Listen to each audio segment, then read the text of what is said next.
నీవు ఏదైనా చెడు వ్యసనానికి బానిస అయిపోయావా?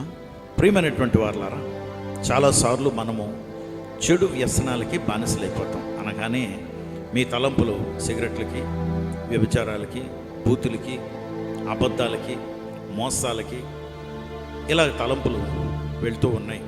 నిజమే, ఇవన్నీ కూడా బానిసత్వానికి సంబంధించినవే. అయితే పాత నిబంధనలో దేవుని ప్రజలు 430 సంవత్సరాల బానిసలుగా ఉన్నారు ఐగుప్తు దేశంలో. వెట్టి చాకరీ చేశారు. యజమానులైనటువంటి ఐగుప్తీయులు ఏం చెబితే ఆ పని చేయవలసిందే. స్వేచ్ఛ లేదు, వారికి భవిష్యత్తు లేదు. వారు మొరపెట్టగా దేవుడు డెలివరర్ని, విమోచనకర్తని మోషేని పంపించారు. వారిని అక్కడి నుండి విమోచించారు. అయితే ఇలాగ బానిసలుగా ఉండటానికి గల ఆత్మీయ కారణము ఏంటి అంటే వారు చేసిన పాపం, అది మనకు తెలుస్తుంది. కానీ రోమీలకు రాసిన పత్రిక 8వ అధ్యాయము 15వ వచనంలో కరెక్ట్ డయాగ్నోసిస్ ఉందండి. అక్కడ మీరు బానిసత్వపు ఆత్మ అని మాట ఉంటుంది, దాస్యపు ఆత్మ అని మాట ఉంటుంది. మీరు దాస్యపు ఆత్మ పొందుకోలేదు కానీ దత్తపుత్రపు ఆత్మని పొందుకుని ఉన్నారు. అందును బట్టి మీరు తండ్రి, అబ్బా అని దేవుణ్ణి మీరు సంబోధించి పిలుస్తారు. 2 ఆత్మల గురించి రాయబడ్డది. ఒకటి దాస్యపు ఆత్మ, 2 దత్తపుత్రపు ఆత్మ. కనుక దాస్యపు ఆత్మ, ఈ ఆత్మ అన్న మాట దాన్ని బట్టి అర్థమవుతుంది ఏమనంటే దెయ్యం అన్నమాట. It is the spirit of slavery. ఈ దెయ్యం ఏం చేస్తుందంటే బానిసత్వం కలుగు చేస్తుంది. అది సిగరెట్ అవ్వచ్చు, వ్యభిచారం అవ్వచ్చు, అబద్ధాలు అవ్వచ్చు. నీ నాలుక మీద వాడు రాలి అబద్ధాలు ఆడిస్తుంటాడు. దేవుని బిడ్డలారా, వ్యభిచారాలకి, కంపల్సివ్ అడల్టరస్, తప్పకుండా ఇంకా ఎక్కడికైనా వెళ్ళినా ఏదో వ్యభిచారం చేయాలంట.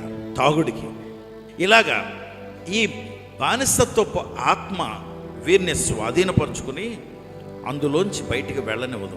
అది లేకపోతే ఉండలేను అని అనిపిస్తుంటుంది వాళ్ళకి. ఆ వాంఛ ఆ బానిసత్వ ఆత్మ కలుగు చేస్తుంది. కానీ దేవునికి మహిమ కలుగును గాక, నీకు సొల్యూషన్ ఉంది.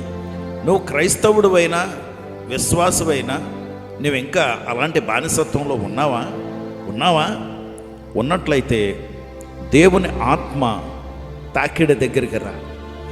దేవుని ఆత్మ నీలో ఉన్న ఎడల దేవుని ఆత్మకి ఒక లక్షణము, ఒక పేరు ఏంటంటే దత్తపుత్రపు ఆత్మ. అంటే నిన్ను దత్తత చేసుకుని తండ్రి దగ్గర నీవు తండ్రి అని పిలిచే అర్హత, యోగ్యత కలుగు చేశారు. అసలు ప్రభు అయినటువంటి దేవుడు, ఆయన్ని మనము తండ్రి అని పిలవటానికి హక్కు లేదు. దేవుడు ఎక్కడ, మనం ఎక్కడ? కానీ మధ్యవర్తి అయినటువంటి యేసు ప్రభుల వారు మన కొరకు కార్చిన రక్తమును బట్టి ప్రభువా నన్ను క్షమించండి అని అడిగిన వెంటనే పరిశుద్ధాత్ముడు మన జీవితంలోకి అడుగు పెట్టేస్తున్నారు. పెట్టి మనల్ని దత్తపుత్రులుగా ఆయనకి పుత్రత్వపు ఆత్మనిచ్చి we have now a spirit of sonship. కుమారులుగా మనం దత్తత చేపట్టాం కనుక ఆ దేవాతి దేవుడిని మనము తండ్రి అని పిలవగలుగుతున్నాం. దేవుని బిడ్డలారా, ఈ ఉదయకాలం ఈ మాట చెప్తూ నాకు దుఃఖం వస్తుందండి. ఎందుకంటే దౌర్భాగ్యుడిగా బ్రతికిన నేను, ఆయనకు దూరస్తుడిగా బ్రతికిన నేను, ఆయన చేతకాను దేవుడు అని చెప్పి మాట్లాడిన నేను, దరిద్రమైనటువంటి పనులు చేసి జీవితాన్ని పాడు చేసుకునే నేను, ఒకరోజు నన్ను క్షమించు ప్రభా అని అడగగానే క్షమించి నన్ను దత్తత చేసుకున్నాడు. దత్తత చేసుకున్నప్పటి నుండి నేను ఎవరిని అంటే దేవుని కుమారుణ్ణి. నేను ఎవరిని అంటే నా తండ్రి పేరుని కలిగినటువంటి వాడిని. అందుకే నేను క్రైస్తవుణ్ణి, విశ్వాసని.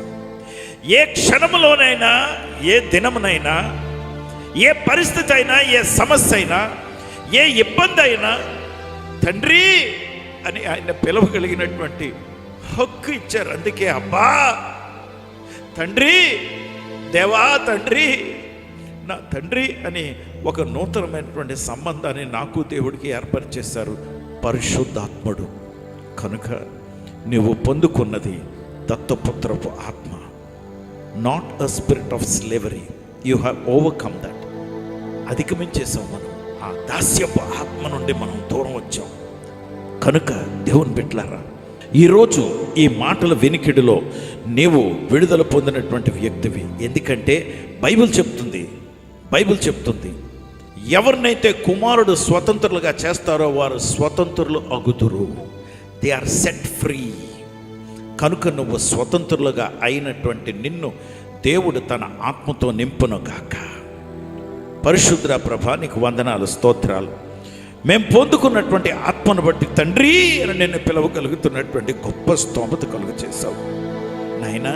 ఈ భూమి మీద నీ రిప్రజెంటేటివ్స్గా, నీ రాయబారులుగా, నీ కుమారులుగా జీవిస్తున్నటువంటి మేము అనాథులమా? కాదు కాదు కాదు.